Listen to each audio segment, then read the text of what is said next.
Bonjour à tous et bienvenue dans ce nouvel entretien Imo 2. Je suis Vincent Le Camus et aujourd'hui j'ai l'immense joie d'accueillir Anthony Folio. Anthony, comment vas-tu? Je vais mieux que bien. Tout va très très bien. Moi je suis très content de pouvoir tourner cette vidéo dont on parle depuis un petit moment. Ouais, Là on est dans un endroit qui est assez calme, ouais, c'est le nom c'est d'ailleurs. le nom. Est-ce que tu peux déjà m'en dire un peu plus Sur, sur ce lieu? sur ce lieu, Ouais. le lieu calme comme à la maison, c'est un lieu qui regroupe tous les services liés à l'habitat.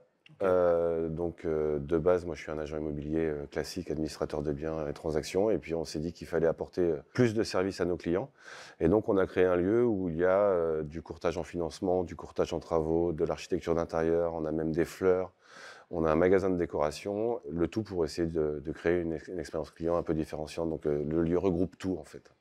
Voilà. Donc il y a tout à un seul et même endroit. Je Voilà. suis un particulier, j'ai envie de vendre un bien immobilier ou j'ai envie d'acheter un bien immobilier. Ouais. Je vais avoir tous les conseils à un seul et même endroit. Voilà, il y a un seul guichet et je vais être accueilli, je vais pouvoir trouver le bien qui me plaît, je vais pouvoir accéder au conseiller en financement.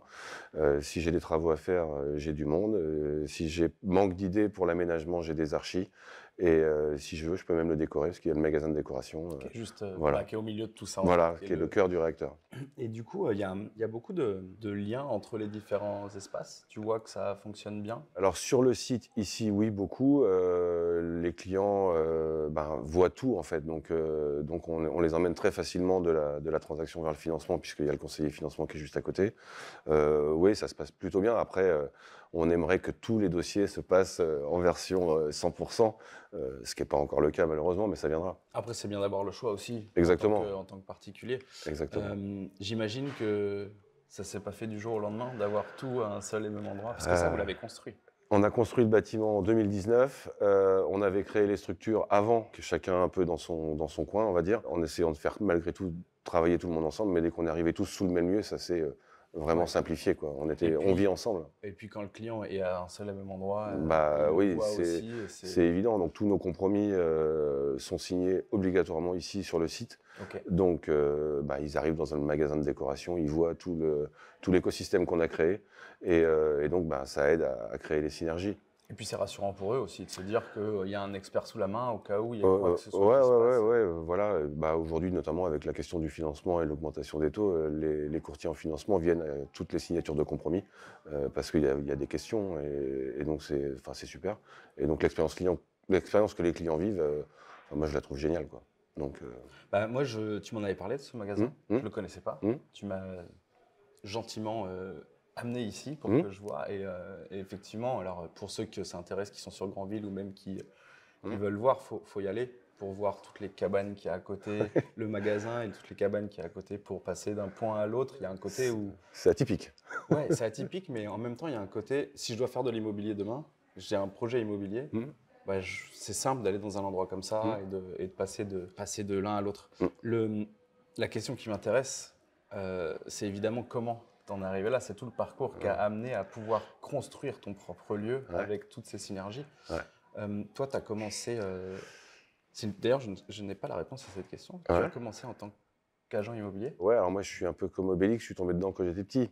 Donc j'ai pas besoin de potion magique pour connaître l'immobilier. Ça faisait partie des conversations que j'entendais depuis que puisque mes parents étaient agents immobiliers. Donc après moi, pour faire mes études, c'était le métier que je voulais faire. Donc je suis parti à Paris faire l'ESPI. Ok. J'ai travaillé 1 an en tant que salarié à Paris, administrateur de biens. Ok. Voilà. Dans une autre Alors j'ai agence. travaillé dans un gros cabinet d'ADB, boulevard Haussmann. Ok. Après pour une compagnie d'assurance et puis fils d'entrepreneur, j'étais pas fait pour être salarié du tout et pas non plus fait pour être parisien. Et j'ai retrouvé ma Normandie natale et Retour aux c'était sources. Granville. Donc j'ai ouvert mon agence qui s'appelait Granville Immo. Ok. Je voulais pas, Mettre le nom. je voulais pas m'appeler le fils de mon père. Ouais. Donc j'ai mis mon propre nom. Et puis j'ai repris l'agence de mes parents 2 ans plus tard. Ils avaient une agence que j'ai reprise. Là, on est en quelle année? On est en 2000. Moi, je m'installe en 2000 et en 2002, je reprends l'agence de mes parents qui faisait un petit peu d'ADB et un petit peu de copro. Donc, je sais pas, on avait 200 lots de gestion et 17 ou 18 immeubles en copro. Et puis, après, j'ai de l'ambition, je suis un entrepreneur, je m'éclate dans ce que je fais, surtout parce que je pars du principe qu'il faut s'amuser. Et donc, c'est ce que je fais tous les jours. Parfois un peu moins maintenant parce que c'est gros. Et puis, petit à petit, une agence par-ci, une agence par-là. On crée, on rencontre des gens, on ouvre des agences et voilà. Comment ça se passe? Donc, tes parents avaient une agence. Ouais. Tu as grandi dans cet environnement. Ouais. Tu fais tes classes. Ouais. Tu testes différents métiers. Ouais. Tu reviens. Tu rachètes tout de suite une agence. Tu crées une agence? Moi, je crée mon agence tout seul. J'achète un pas de Ok. porte et je crée l'agence que transaction. Donc, créer une agence, au final, c'est avoir un pas de porte et après, c'est toi qui charbonne. Exactement. Donc, c'est pas. Donc, tu vas chercher tes premiers. En agence de. Agence tu fais de- quel métier à ce moment-là? Je fais transaction et un petit peu de loc. Donc, moi, je commence, je vais chercher des mandats. Je rentre des mandats. Donc, à l'époque, on est dans les années 2000. On est en 2000. Je vais donner mes pellicules chez le photographe. Je vois encore les bilans où il y a un budget photographe. Je tape mes textes sur Word et je colle ma photo sur mon papier en tête, quoi, que je vais Ok, mettre après dans ma c'est vitrine. ça. Voilà, donc on démarre là-dessus. Et quand on voit. Et donc, tu vas rentrer tous tes mandats tout seul. Ouais, je démarre avec un collaborateur qui est toujours avec moi, Ok. qui est responsable d'un pôle maintenant, Ok. Nicolas, que j'embrasse. Et on démarre tous les deux, grosso modo, et puis c'est parti. Après, il y a Sandrine, une assistante, qui est toujours là aussi, donc il y a 23 ans maintenant. Et puis voilà, on rentre nos mandats, on fait notre chiffre d'affaires, tout petit au départ. Et puis, je sais pas, la première année, on a dû faire 200 000 euros. On parlait peut-être même en francs d'ailleurs à l'époque, 1,2 million. Et puis après, je reprends l'agence de mes parents, puis j'en crée une autre, puis une autre. Donc je sais Comment pas. tu passes la reprise de l'agence de tes parents, c'était un objectif? Du tout. Ou ça s'est fait un peu comme ça parce que. Ça s'est fait comme ça, où mes parents en avaient un peu marre à la cinquantaine, je pense. Oui, c'était à la cinquantaine, envie de changement. Et puis, le fiston qui était là, donc ça a été. Alors, il m'a évidemment fait des fleurs et il m'a aussi Oui. beaucoup accompagné, notamment en copro, où moi j'avais Parce 24. qu'à l'époque, tu faisais pas de copro. Non, moi j'avais 24 ans. Une assemblée générale de copro, c'est un métier, quoi. C'est un vrai métier. Donc il m'a vraiment beaucoup aidé. Et puis après, j'ai réussi à embaucher Magali, que j'embrasse également, qui est toujours là, qui était gestionnaire de copro. Et puis on a poussé gentiment, on a rentré des nouveaux immeubles, voilà. Et après, moi j'avais l'ambition de racheter des portefeuilles d'administration de biens et de copro. Donc j'ai créé des agences, mais j'ai aussi racheté des cabinets. Mais comment tu rachètes? Parce que avec 200 000 euros de chiffre d'affaires, tu rachètes pas une agence? Non. Comment ça se passe? C'est la banque qui te suit? C'est les banques, c'est toujours les banques. Après, il faut arriver avec beaucoup d'ambition, dire bonjour, voilà, j'ai un projet. bonjour, je m'appelle Henri, je voudrais bien réussir ma vie, être aimé. Et donc ils m'ont fait confiance, ils font toujours confiance d'ailleurs, c'est pareil, ça fait partie des partenariats. Enfin, le banquier est mon plus gros fournisseur aujourd'hui. Ouais. Donc, mais oui, on a un petit peu de trésorerie, ils voient que ça marche. Vous savez faire. Ouais, c'est notre métier. Moi, je le connais plutôt bien. Et puis, on le développe. Donc là, les banquiers te suivent. Tu rachètes un portefeuille de gestion et de copro. Et puis, on fait bien notre boulot. Et puis, on rentre des immeubles. Et puis, on rentre des gestions. Et puis, ça grossit petit à petit, quoi. Voilà. Et puis après. À chaque fois que tu ouvres une nouvelle agence, ça commence par un rachat de. Idéalement, ouais, on va. Quand on ouvre un site, c'est soit on rachète un portefeuille qui est portefeuille de gestion et ou de copro. Ou alors, si on ouvre une agence de transaction, c'est qu'on a le collaborateur, on a la tête de pont. Ça m'est arrivé d'ouvrir une agence, l'emplacement est super, on prend l'emplacement et on n'a pas les collaborateurs dedans, on se plante à chaque fois. Je veux dire, on fait un métier d'humain, enfin un métier de service, donc d'humain. Si on n'a pas les bons hommes, voilà, mais il faut avoir les bons hommes dans l'agence, quoi. Une des questions qu'on m'a le plus souvent posée, enfin en tout cas à laquelle beaucoup de gens sont confrontés, c'est la difficulté, c'est quand tu commences et que tu es 2, 3, 5, tu fais un peu du sur-mesure, mais tu fais aussi des trucs très personnalisés, tu es très proche du terrain. À partir de quand tu commences à me détacher du terrain? Il va falloir que je structure là. À combien t'es l'agence, tu t'es dit bon. C'était je sais pas trop, quand j'ai commencé à me structurer, c'était structuré, mais à la 20e, quand on était une centaine de collaborateurs, un peu plus de 100 collaborateurs. Jusqu'à la 20e? Ouais, et je crois qu'on est 120, je suis partout. T'es partout. Voilà, je fais des AG de copro, alors un peu moins. Je gère, des mandats je rentre encore des mandats au relationnel. Okay. Je fais quand même plus de visites. Voilà, mais on s'est structuré avec un directeur général. C'est ça qui est intéressant, il y a un moment où en fait la première étape, quand tu commences à avoir beaucoup de propriétaires à gérer, qu'ils viennent de la copro, de l'ADB ou de la Transac, la première étape, c'est de déléguer la relation avec les acheteurs et avec les locataires. Ouais. De toute façon, à la taille, quand on a commencé à vraiment grossir, mon art à moi, ça a été de déléguer et de donner les clés du camion à des collaborateurs, être capable de manquer des affaires et ne pas intervenir. Il y a des affaires qu'on aurait pu faire si j'étais intervenu en tant que patron ou par crédibilité. C'est dur de laisser le truc. J'ai un souvenir d'une vente à 800 000 euros qui partait vraiment mal sur la fin et j'ai laissé mon collaborateur faire alors qu'il réclamait « viens m'aider, viens m'aider, viens m'aider ». Et maintenant, vas-y, quoi. Je ne viendrai pas. Et il l'a emmené au bout et ça s'est bien passé. Et aujourd'hui… il en parle encore. Ouais, c'était une des plus belles ventes quand on démarrait. Et voilà, déléguer, ça s'apprend. Il faut être un peu feignant aussi. Ouais. Ce que je suis. Donc, ça aide. non, je travaille beaucoup, mais non. Ça se voit pas. Non, je travaille pas beaucoup. Non, mais voilà, il faut apprendre à déléguer. Dès qu'on grossit, il faut apprendre à déléguer, c'est obligatoire. Et puis, faut savoir s'entourer des bonnes personnes et qui prennent l'ADN aussi de ce qu'on veut donner. Voilà. Ça veut dire qu'à chaque agence, tu continues à faire les AG. Bon, il y a le relationnel qui ramène quelques mandats, mais derrière, il faut aller visiter les emplacements, visiter les lieux, faire les travaux. Ouais, on a fait tout ça. Après, c'est pareil, tu as aussi des bons, tu délègues à des bons partenaires, des bons collaborateurs, des bons directeurs, et tu délègues à des bons artisans que tu connais et qui font le taf et qui finalement après te comprennent et que tu as besoin de moins de temps pour. Voilà, mes équipes avec qui on a monté les premières agences, travaux, ils sont toujours là, quoi. Voilà. Et c'est quoi les plus grands, je vais dire échecs, parce qu'on aime beaucoup ce mot maintenant, mais sur la première agence à la 10e agence, parce que tu as dû voir des trucs, apprendre des trucs beaucoup plus vite que les autres en te mettant les mains dans le cambouis tout de suite. L'échec, c'est au moment où justement, les échecs, c'est quand je pensais encore être capable de le faire et d'avoir le temps. Et qu'en fait, j'avais pas le temps. C'est pas un échec, mais ça a été très dur. C'est la reprise d'un gros portefeuille d'administration de biens où j'avais pas le temps d'être présent. Où les collaborateurs sont partis les uns après les autres. Et là, parce que tu n'as pas le temps de manager les gens sur place. Voilà, j'avais pas le temps d'être sur place et donc ils étaient un peu seuls et on n'était pas staffé derrière pour pouvoir les accompagner. J'étais encore le seul maître à bord, on va dire. Et en fait, c'est là que j'ai compris que ouais, voilà, c'est bien joli de vouloir avancer, de racheter des cabinets, mais il faut se structurer derrière. Donc aujourd'hui, on a des responsables de service et dès qu'on rachète un cabinet, on est capable d'aller 2 mois, 3 mois. Ouais, tu as une vision exacte de ce qui va se passer pendant les 6 prochains mois. Voilà, là, on a repris un cabinet de copro. Ma responsable de service ne gère plus beaucoup d'immeubles. Elle a été capable d'accompagner les gens qui nous rejoignaient pendant 2 ou 3 mois.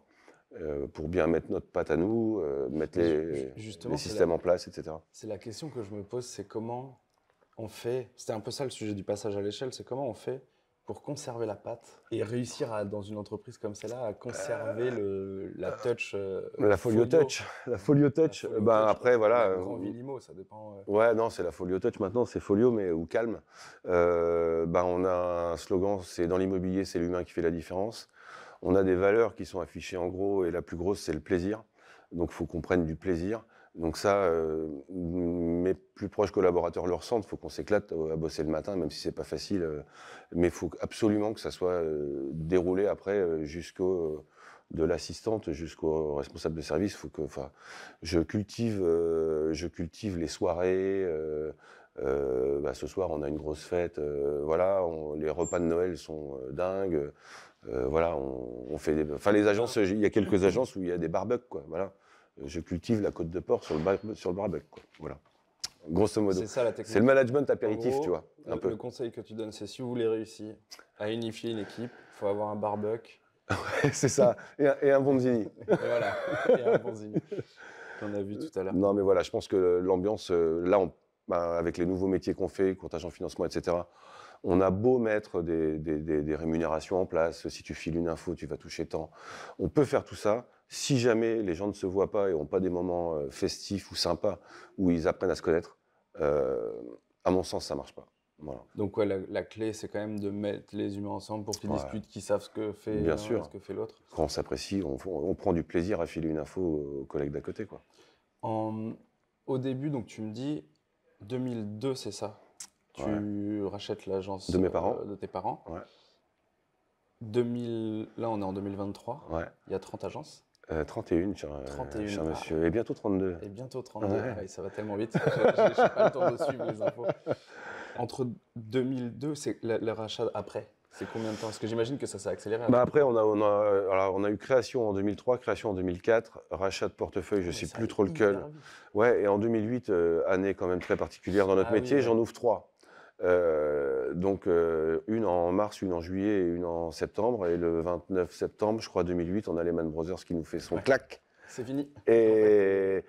Et là, tu t'es pas bien et tu vas voir ton banquier en lui demandant de la trésorerie, tu vois. Donc là, le banquier, il joue carrément le jeu et il te prête pour pouvoir survivre et payer les salaires des collaborateurs. Ouais, c'est intéressant ça. Parce que bon, tout le monde parle du fait qu'on va affronter un moment difficile. Ouais. On verra. Ça sera pas le même. L'avenir nous le dira. Oui, ce sera pas aussi violent que 2008. Non. Mais justement, 2008, moi, je suis arrivé dans l'immobilier. Alors, dans l'immobilier, j'ai pas vendu de biens, mais je me suis intéressé. Tu parles de ce que tu connais pas, en fait, depuis longtemps, c'est ça? Ouais, c'est ça. Ouais, c'est mon grand atout, c'est de savoir parler de choses que je connais pas avec énormément d'aplomb. Ouais. C'est vraiment ça mon savoir. Bon, je vais essayer de gratter pour voir si tu connais bien. Allez, on fera un quiz à la fin, si tu veux. Ok. Moi, je suis arrivé en 2009. Ouais. Donc, 2009, j'arrive et c'est branle-bas de combat. Je crois qu'entre 2009 et 2012, il y a 30% des agences qui ferment. Comment, quand toi, tu as à l'époque, on avait une petite dizaine d'agences à l'époque. 10 agences. Comment tu affrontes ces moments-là? C'est quoi les... 2008, septembre 2008, il n'y a plus l'argent, le banquier qui te prête. Septembre 2008, tu n'as plus un seul client. Et gentiment, à partir du mois de décembre, on sent que ça revient quand même, gentiment. Et c'est là où nous, on a explosé. C'est là où j'ai racheté des confrères qui n'avaient pas su, je pense à des enseignes nationales jaunes, où j'ai dû en racheter 3. Laurent Vimon, qui est quelqu'un que je respecte profondément, me chambrait régulièrement par rapport à ça. Okay. Et nous, on a eu une politique très agressive avec les vendeurs. En leur disant, de toute façon, vous n'avez pas le choix, va falloir céder et baisser votre prix, il n'y a pas le choix. Pendant que certains confrères continuaient d'envoyer des lettres dorées en disant, chers clients, je vous aime, vous êtes beaux, vous inquiétez pas, on va y arriver. Nous, on leur disait, vous inquiétez pas, enfin, inquiétez-vous très fort, vous n'allez pas y arriver. Et donc, on a réussi à faire passer des offres d'achat que d'autres confrères n'arrivaient pas à faire passer, quoi. En fait, à ce moment-là, le vrai sujet, c'est le principe de réalité. C'est d'informer le client dès le début en disant, écoute, il y a des gens qui vont sonner à tes oreilles et qui vont dire c'est génial, c'est génial, c'est génial, mais non, il faut appliquer. Dire, moi, je connais mon marché, je sais ce qui est en train de se passer, je n'ai pas envie de te mentir, je n'ai pas envie de te faire perdre du temps non plus. Et c'était une époque où il y avait énormément de mandats, et on avait énormément de mandats simples, et donc on a eu un énorme travail de fait pour transformer les mandats simples en mandats exclusifs avec baisse de prix. C'était l'obsession. Et donc, une fois qu'on avait le juste prix, on les travaillait en exclu, puisqu'ils avaient de nouvelles que de nous. On s'en est occupé. On a su être véloce. Donc, il y a le suivi qui est très important. Très important. Là où les autres peut-être perdent un peu le... Voilà, il y avait des proches, enfin je sais pas, les autres, je sais pas trop ce qui se passe chez les autres, mais j'ai des souvenirs ils recevaient un courrier par la poste en disant vous inquiétez pas, ça va bien se passer. Et nous, on les appelait et on était très agressifs avec eux.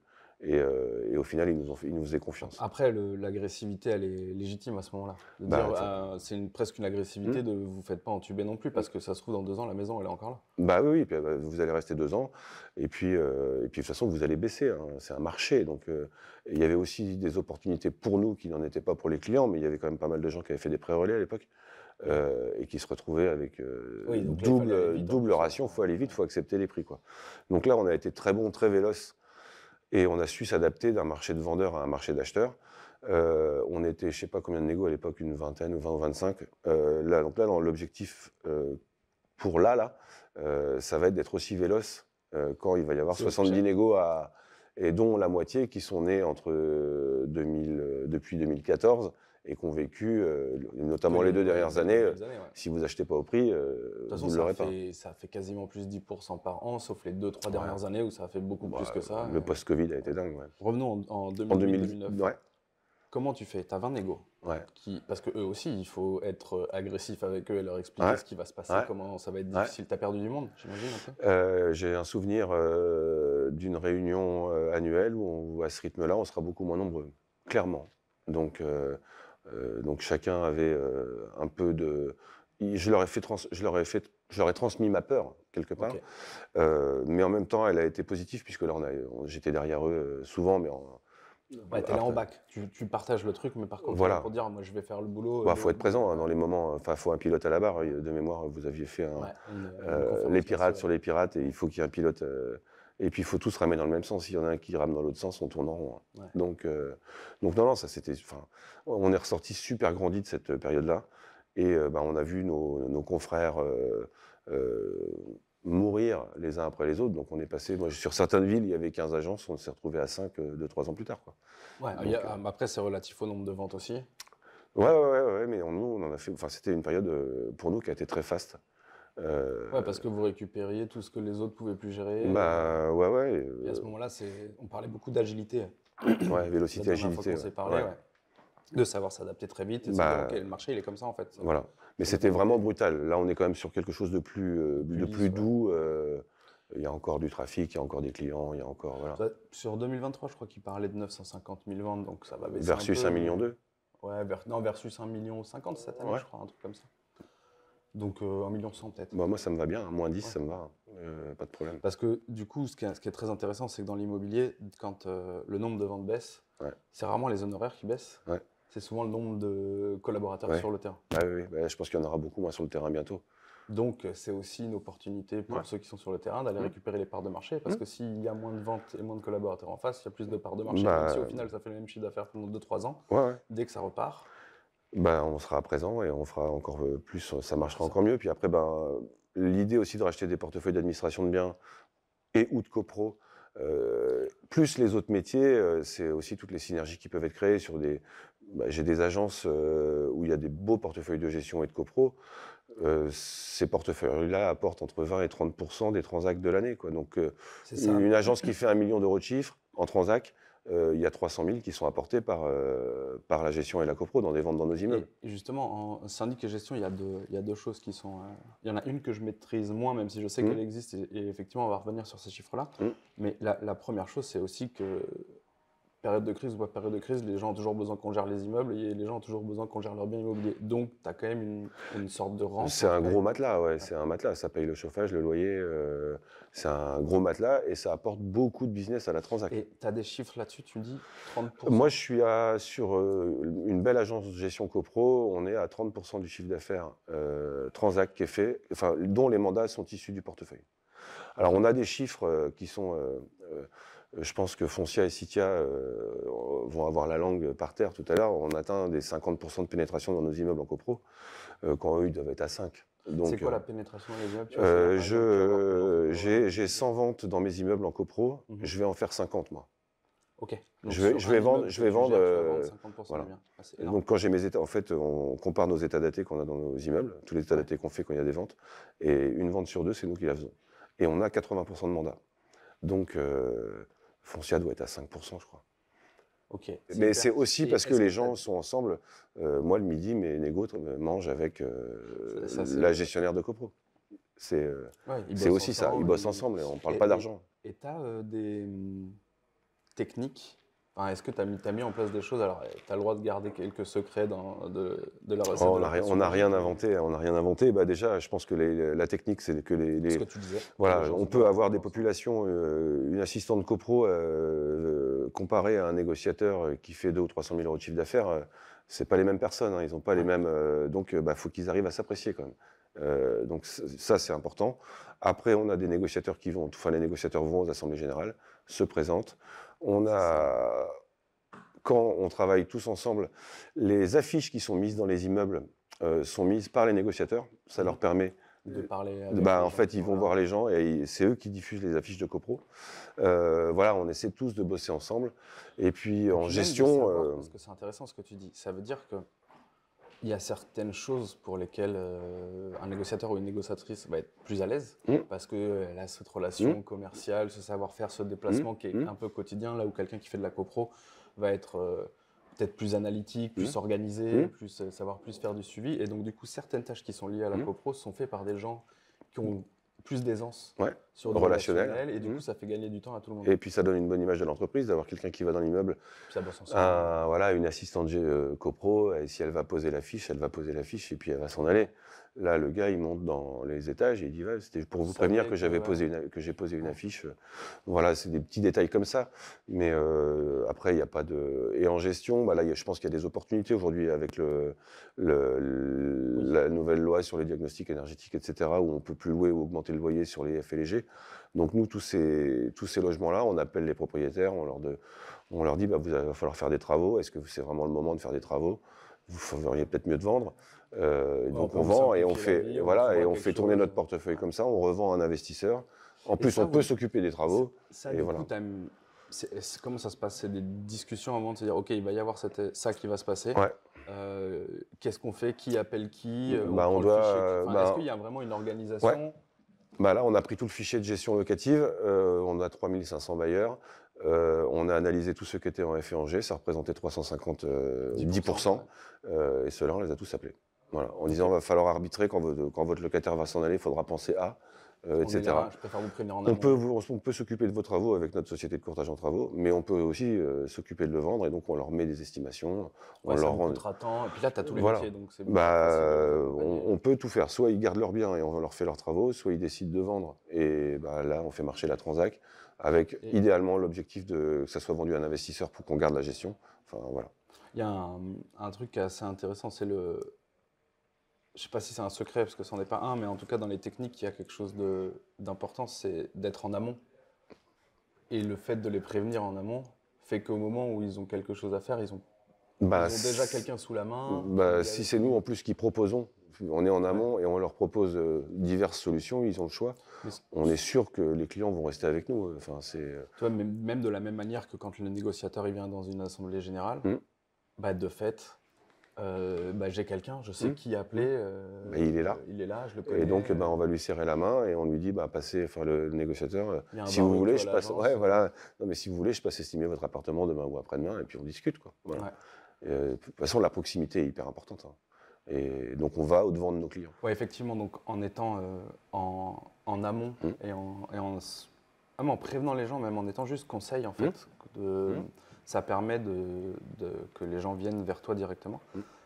Maintenant, tu sais qu'on parle aussi beaucoup des nouvelles techniques pour aller chercher des prospects. Donc, j'imagine que vous faites encore les fondamentaux. On va encore dire bonjour, serrer des mains. Bien sûr, on a notre secteur, on a des mailings papier encore. Vous faites de la prospection téléphonique aussi? On fait la pige, on fait des apéro-piges.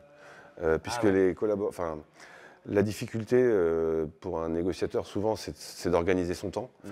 Et donc, donc on sait qu'il y en a qui y arrivent, qui savent le faire à 19h, ils ont 50 coups de fil à passer, ils y vont, et c'est des machines, ils savent faire. Il y en a qui ne savent pas bien faire, donc on est pour être sûr que ça soit fait. On fait tous les mois apéro-pige, où ils sont 4-5 autour de la table avec des concours. Celui qui aura le rendez-vous mangera la pizza. On fait apéro-pige, apéro-relance estimation. Je vois qu'il y a des belles bouteilles. Alors, je suis en train de me rendre compte que le mot apéro est vraiment dans mon vocabulaire, ça me tracasse. Ça me tracasse. Apéro IMO, quoi. Voilà. Mais on fait plein de choses comme ça. Et beaucoup de terrain, il faut aller sur le terrain, il faut aller voir les gens. Donc ça, les fondamentaux, les basiques, évidemment. Ça fonctionne, on ne lâche pas et ça fait partie du... Est-ce que tu sais répartir plus ou moins les pourcentages de clientèle que tu as? Parce que ma troisième question, c'est que j'imagine que vous avez aussi fait des trucs sur le web, les nouveaux outils, que vous avez des services et compagnie à côté. Ça c'est mon job, ou c'est le job du siège d'apporter les outils qu'on estime les plus performants aux collaborateurs. Donc on a normalement tout, oui, on a l'estimation en ligne chez nous sur les différents sites nationaux. On a tout, les visites virtuelles, etc. Donc là, d'où viennent les leads? Les leads vendeurs viennent malgré tout de notre notoriété. Et puis pareil, on est quand même nombreux sur le terrain. Donc les gens nous connaissent, on a une vraie notoriété locale. Déjà, quand tu as 30% qui vient du fichier client... ça aide, ça aide donc, vraiment. Après, derrière, tu as la noto globale. Parce que là, l'idée, c'est 30 agences qui sont pas si éloignées les unes des autres. Il y en a une tous les 15 km. À peu près. Entre, tu me disais, je vais encore oublier, mais Caen. On part de Ouistreham-Caen jusqu'au Mont-Saint-Michel. On est l'ouest Normandie. Et on monte Pas à Cherbourg, mais presque. Pas encore, le temps que la vidéo sorte peut-être. Peut-être pas quand même. Peut-être pas quand même. Non, mais en tout cas, ouais, non, il y a un réseau dense. Là, on a la grand-messe, la convention cet après-midi, donc ça fait à peu près 15 jours que je suis dans les chiffres. Bon, je vais dire mes chiffres, c'est pas très grave. On va faire 9 millions d'euros de transactions. Il y a 1,8 million qui sont faits en interagence. Okay. C'est-à-dire qu'on est à 16% ou 17% où c'est l'agence X qui vend un bien de l'agence Y. Et donc l'intérêt du réseau d'agences, il est là. C'est que on a des clients qui cherchent parfois à 15 ou 20 km. Mon collègue qui est à 15 km, il a rentré une maison. Ouais, c'est marrant, ça me fait penser à un truc, pardon, mais c'est une histoire que tu m'as racontée, que j'aime beaucoup raconter. C'est celle du boulanger. Ah, Hervé Sajan. Ah ouais, tiens, on aura voilà, big up à Hervé Sajan. Mais du coup, ouais, vas-y, raconte-moi. Hervé Sajan, c'est ma première vente de ma carrière. Hervé Sajan et son épouse, qui est institutrice, en 2000. Mon père qui vendait, à l'époque était encore là, vendait des boulangeries et je leur vends. Mon père leur vend une boulangerie et moi j'arrive à leur avoir les murs commerciaux de leur boulangerie. Donc là, on est en 2000. 3 ans plus tard, ils cherchent une maison, ils viennent voir, à l'époque j'étais négo, je leur vends une maison. Puis ensuite, leur boulangerie marche bien, ils sont chez eux, je leur fais faire un investissement locatif. Donc ils font un investissement locatif. On revend leur boulangerie et après on leur vend un bar tabac. Et puis voilà, et ils revendent leur maison, on leur en retrouve une. Et là, on fait des apéritifs, encore décidément, on fait des apéritifs de l'investisseur pour la vente de neuf. Et 20 ans plus tard, Hervé et son épouse nous achètent une Malraux enfin pas une monument historique, mais une Malraux en investissement locatif. Donc voilà, c'est des gens, on a fait, j'ai oublié la part au ski parce que c'est pas nous qui l'avons fait, mais on a fait 90% de leur vie et professionnelle et immobilière. Et c'est des gens formidables, quoi. Et est-ce que c'est pas ça justement le positionnement de l'agence immobilière du futur, de se dire qu'on est capable d'accompagner des gens et leurs enfants en fait, de devenir le référent immobilier pour des familles réellement grâce à en étant tout le temps auprès d'eux, dans le conseil. Ouais. Moi c'est quelque chose, enfin l'agent immobilier ou le négociateur immobilier, enfin l'image elle est pas bonne auprès du grand public, mais donc on le ressent ça, les gars ou les collaborateurs tristes le ressentent. Et moi je trouve qu'on fait peut-être un des plus beaux métiers du monde, parce qu'il y a des gens qui nourrissent, il y a des gens qui soignent, et nous on loge. Ouais. On s'occupe de loger les gens, on passe notre vie dans notre maison, et je trouve que c'est très noble de loger les gens, de les découvrir, de les connaître, et puis de leur trouver leur petit coin de bonheur. Ouais, quoi. Sachant qu'au-delà de ça, il y a quelque chose qui est très méconnu de la part du grand public dans ce qu'est le métier de professionnel de l'immobilier. En réalité, il y a énormément de psychologie. Bon, tu prends l'émotion des gens, parce que c'est la chose qui est la plus stressante dans la vie d'un Français, c'est quand il y a un décès ou quelque chose de très malheureux. La deuxième chose, c'est quand il faut changer de logement. Donc c'est quand même quelque chose de presque nécessaire en fait, d'avoir des êtres humains à ce stade. Pour moi, c'est l'humain qui fait la différence. Faut savoir écouter, il faut savoir arbitrer, il faut savoir aussi les conseiller. Des fois, ils veulent 10 km parce que c'est les prix, ils veulent une grande maison un peu plus loin. Non, on peut peut-être leur trouver au pied de l'école et tout va être beaucoup plus simple parce que les enfants, tout ça c'est de l'échange. C'est ça qui rend notre métier passionnant. Enfin, je trouve que c'est juste génial de rencontrer les gens. Alors là, on sort d'une période où c'était tellement facile qu'on ne savait même pas, on arrivait chez le notaire à la signature de l'acte, on savait même. Est-ce que c'est pour mettre sur l'acte? Tu demandes le prénom de la personne. Ouais, voilà, ouais. Au fait, vous faites quoi comme métier? Enfin voilà, non, c'est pas possible. Quand on ne connaît pas nos clients, voilà. Là, par contre, maintenant, ça va changer. C'est que nos clients, on va bien falloir les connaître. Moi, j'adore quand on connaît le nom du chien. Voilà, c'est Bobby, le chien. Okay. Pardon. Non, mais c'est vrai, pour le coup, c'est. Non, mais c'est beaucoup de psychologie, évidemment. Et après, c'est beaucoup de rigueur, parce qu'il faut être très organisé. On est capable d'arriver un lundi au bureau avec pas un rendez-vous dans la semaine. Là, il faut remplir son agenda et s'obliger à. Donc, à mon façon, les meilleurs sont des sportifs. C'est assez marrant ce que tu dis, parce que c'est vrai que j'ai constaté que parmi les gens qui performaient vraiment bien dans l'immobilier en transaction, très souvent, c'est des anciens sportifs. Ouais. J'ai rencontré des gens, genre champions de France de volleyball, je crois, des gens qui sont champions de sport mécanique, enfin peu importe, à partir du moment où tu as une certaine rigueur. Bah, il y a une rigueur, il y a l'entraînement, il faut s'entraîner. Je veux dire, voilà, enfin, je sais pas, moi j'ai une offre d'achat, je me concentre, je m'entraîne, je fais oui, je m'entraîne, je vais en prospection. On n'a pas envie d'y aller, on fait l'effort, c'est un vrai effort, il faut avoir le sens de l'effort. Et puis le sportif aussi, c'est la gagne. Donc c'est la gagne, c'est de vendre ou c'est d'être meilleur que son collègue. Il y a énormément de compétition aussi. C'est énorme. Il faut l'entretenir, il faut savoir l'entretenir aussi pour faire. Chez nous, c'est simple, du 1er au 70e, tous les mois, il y a le premier et le 70e.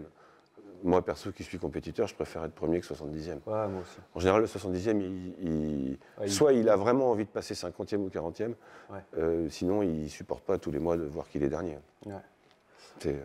C'est pas très sympa, et justement, mais c'est comme ça. Comment tu fais pour entretenir parce que, effectivement, pour moi, il y a deux piliers chez un agent immobilier.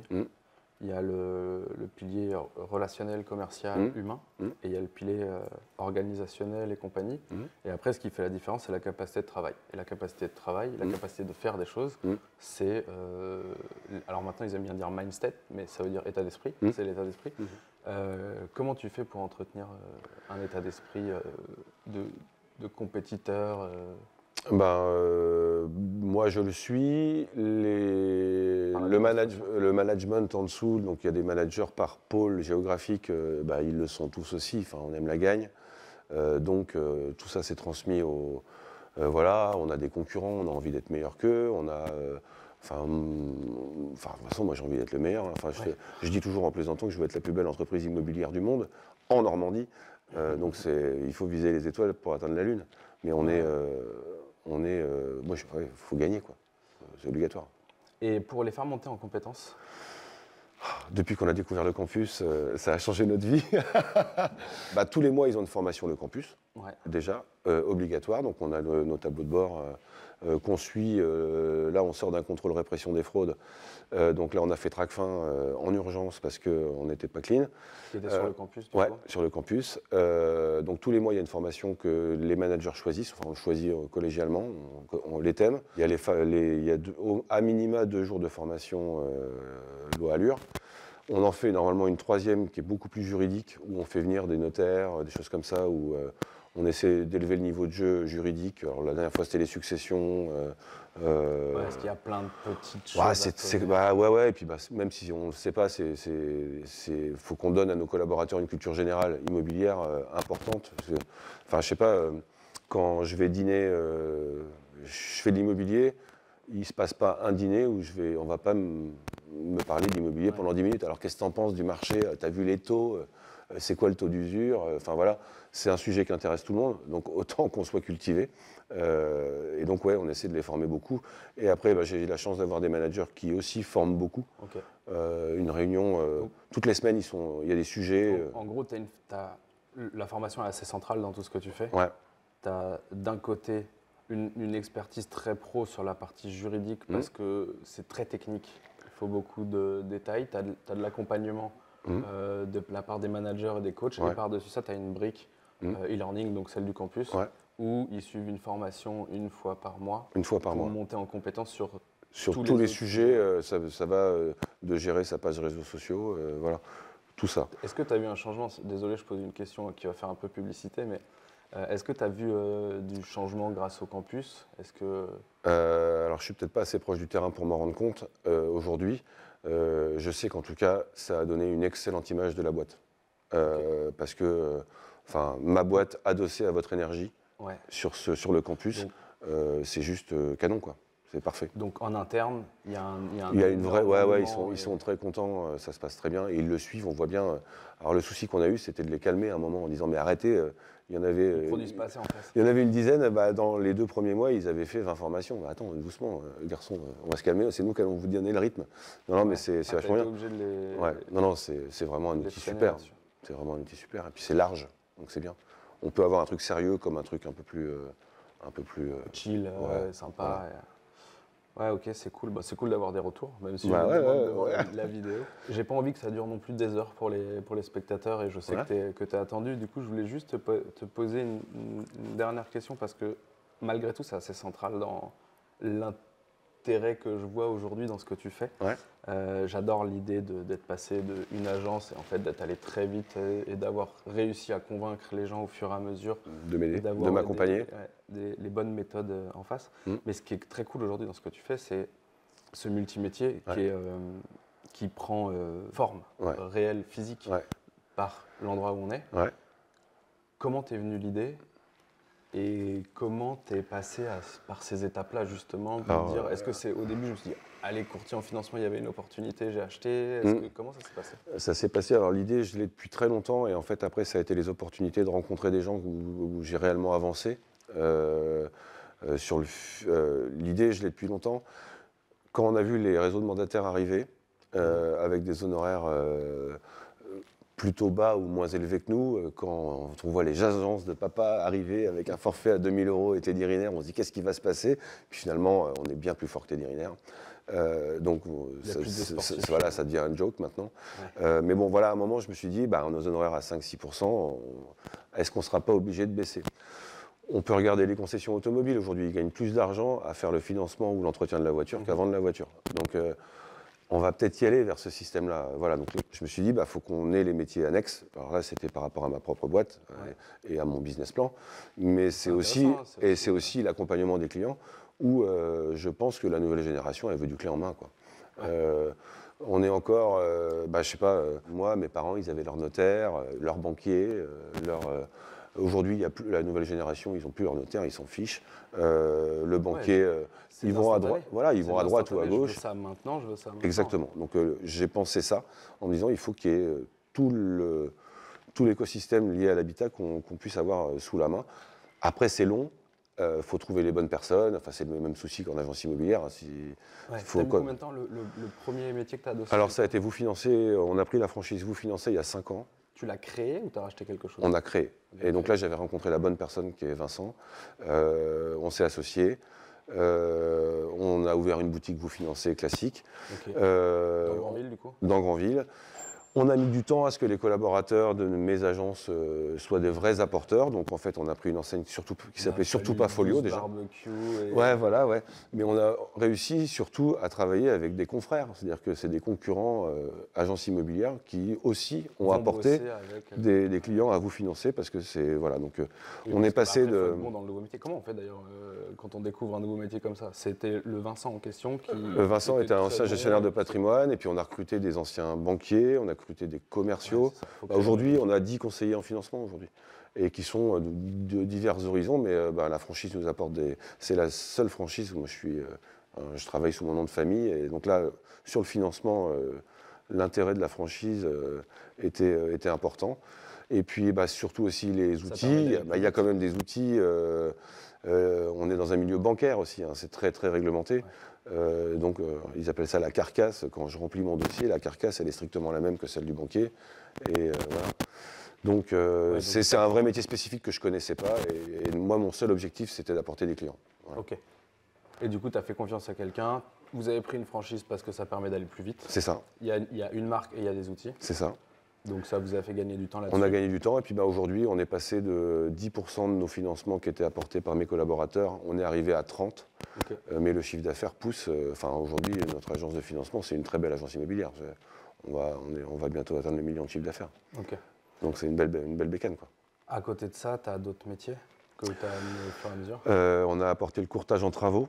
Ouais. Donc là, ils sont pour l'instant 2 et on essaie d'en retrouver 2 autres parce que c'est pareil, c'est un service qui marche bien. Alors c'est beaucoup d'emmerdement quand même, hein, les travaux, mais c'est encore un service qu'on apporte. C'est là où il y a de la valeur. Bah ouais, voilà, gérer les travaux. Aujourd'hui, je vends une résidence secondaire, les gens ils savent pas, ils vont pas venir voir l'électricien, le maçon, faire une réunion de chantier. Donc ça, c'est plutôt sympa. Courtage en travaux, après on a monté l'architecture d'intérieur parce que pour aider le courtage en travaux d'avoir des belles images, c'est quand même sympa. Et puis pour le client, et donc on est capable d'apporter des planches d'idées, enfin voilà, on a des clients qui utilisent ces services-là et c'est sympa. On est capable d'apporter des idées aussi. Ça a été la troisième chose. Qu'est-ce qu'on a fait d'autre? Je ne sais même plus, moi. Et là, on a monté une société de location de grands gîtes. Ok. Ouais, voilà, donc c'est rigolo aussi. Oui, c'est complémentaire avec le... Bah ouais, donc en fait, on loue, enfin, on prend des grands gîtes qu'on exploite on va dire le mot Airbnb, qu'on exploite, mais c'est l'architecte d'intérieur qui vient faire la déco.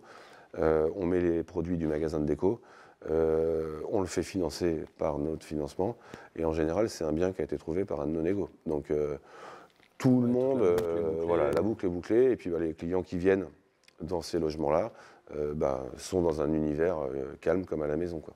Voilà, il y a une ambiance, il y a un esprit. Et justement, on va terminer là-dessus, parce que la boucle est bouclée avec le début, on est ici. La dernière chose que tu fais, c'est, enfin que vous faites, parce qu'il y a toute l'équipe derrière. Oui, bien sûr. C'est ici, cet endroit. De se dire maintenant, il y a tout qui a été fait, ça a pris du temps, mais on commence à entrevoir quelque chose, il faut que ça prenne vie, il faut que ça prenne forme. Et donc tu décides, parce que là on est au deuxième étage, au premier étage. Premier étage, ouais. Au premier étage, que les clients qui viennent ne voient pas si souvent que ça. Non. Parce qu'en bas, il y a tout ce qu'il faut. Et en bas, il y a le magasin de déco au milieu, qui est la dernière chose donc, que vous avez qu'on a ouvert avec ce bâtiment. Et à côté, tous les services. Et à côté, tous les services, voilà. La déco, au départ, c'est un jouet, parce que c'était le complément de tous les métiers de service. Et en fait, c'est génial, c'est intéressant, ça change. Voilà. Ce qui est très intéressant dans le magasin de déco, en tout cas, moi, c'est ça que je me suis dit, c'est qu'effectivement, la valeur complémentaire n'est pas aussi grande que faire des travaux pour de l'immobilier. Mais par contre, ça fait venir des gens, c'est du passage tout le temps. Et il y a un côté, quand c'est bien décoré, t'es bien dans ta vie, t'es bien dans l'endroit où t'es. Donc... l'idée c'était de générer du trafic. Donc là je suis pas fleuriste, mais on a aussi un locataire qui est dans le bâtiment qui est fleuriste. Donc les gens viennent acheter leurs fleurs le soir avant d'être invités à dîner, mais ils passent devant l'agence immobilière et tout ça. Ramènent un joli coussin. Ouais, voilà, ils peuvent prendre un coussin, etc. Et puis moi je trouve que c'est une expérience client. Voilà, j'ai connu, ou je pense qu'il y a encore des confrères qui sont comme ça, ou même dans nos agences, on est sur un petit bureau mal rangé avec un écran d'ordinateur pour accueillir un acheteur. Là, l'acheteur qui débarque, ça n'a pas la même gueule. Voilà, ça a un peu d'allure, quoi. Donc voilà. Et puis quand on signe tous nos compromis ici, donc en 1200 ventes sont signées principalement ici, donc les gens ils ont toujours cette expérience d'être dans un endroit. Ils voient tout le reste, puis ça fait parler. Parce qu'en fait, tu parlais de notoriété, de recommandation, qui sont quand même tes deux plus gros apporteurs de business. Et au final, le lieu de vie, de par le trafic du magasin, du fleuriste, mais aussi de par tous les gens qui vont faire des choses un peu plus compliquées à gérer, où il y a besoin de services un peu plus costauds, le voit aussi, et voit l'environnement. Voilà, c'est un bel endroit. Je vous invite à venir. Je vous ferai une remise sur la décoration. Merci beaucoup, Anthony. J'ai encore plein de choses, comme toujours. C'est la passion qui parle. Pour le coup, c'est hyper pour un gars qui n'a jamais fait le métier, tu te débrouilles bien. T'as vu, on dirait pas. Non, c'est bien. Merci pour ton temps. Et puis, écoute, continuons cette journée. Allons faire la fête ensemble pour combien de... En tout, on est un peu plus de 180 collaborateurs. Et combien d'années tu fêtes là? Moi, c'est ma 23e et historiquement, mes parents, c'était il y a 40 ans, 42 ans. Voilà. Mais moi, c'est ma 22e année de métier. Parfait. J'espère que je ne suis pas inquiet. Il y aura des barbecues, il y aura très certainement un apéro. Voilà. Merci pour ton temps et au plaisir. Et merci de nous avoir suivis sur Imo2. Merci beaucoup. Merci Vincent. Ciao.